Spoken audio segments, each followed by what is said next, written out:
الرحمن الرحیم۔ محترم سامعین، آج ہم ایک انتہائی اہم موضوع پہ گفتگو کرنے جا رہے ہیں۔ چائنا کے اندر چہرے کو شناخت کرنے والے کیمرے، پولیس چوکیاں، جسمانی تلاشی اور فونوں کے معائنے کا عمل مسلم اکثریتی علاقوں کے رہنے والوں کے لیے یہ ایک معمول کی بات ہے۔ ایک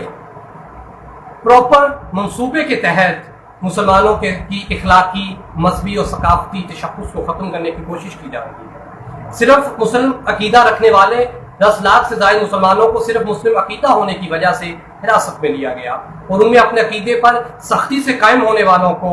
تشدد کا نشانہ بھی بنایا گیا۔ یہ بات ہم کسی مفروضے کی بنیاد پہ نہیں کر رہے، اس کے بارے میں بہت سے اہم ذرائع سے معلومات آپ حضرات تک پہنچتی رہی ہیں، جس کے بارے میں ترکی کے صدر نے بھی اقوام متحدہ سمیت اہم مقامات پر یہ موضوع اٹھایا کہ چائنا کے اندر مسلمانوں کے ساتھ زیادتی ہو رہی ہے، ان کے ثقافتی، ان کے معاشرتی اور ان کے مذہبی تشخص کو مسخ کرنے کی کوشش کی جا رہی ہے، اور تشدد کے ذریعے اور سختی کے ذریعے ان کو کمیونسٹ پارٹی کے لٹریچرز کو اور ان کے منصوبوں کو، ان کی سرگرمیوں کو پڑھنے اور ان کو یاد کرنے پر مجبور کیا جا رہا ہے۔ اس دنیا کے کسی بھی مہذب معاشرے میں کسی کو اپنے مذہب سے ہٹانے کے لیے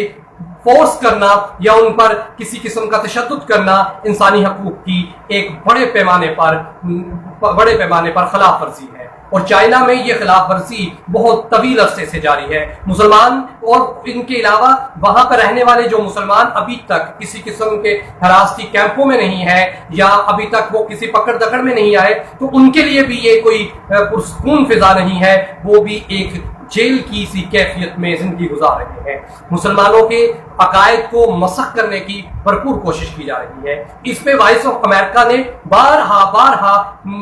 آواز اٹھائی اور بہت سی رپورٹیں ہمارے سامنے آئی۔ اقوام متحدہ میں بھی مختلف پلیٹ فارمز کے ذریعے، یہ مختلف اشخاص اور ممالک کے ذریعے اقوام متحدہ کے پلیٹ فارم پر بھی اس آواز کو اٹھایا گیا۔ کسی بھی انسان کے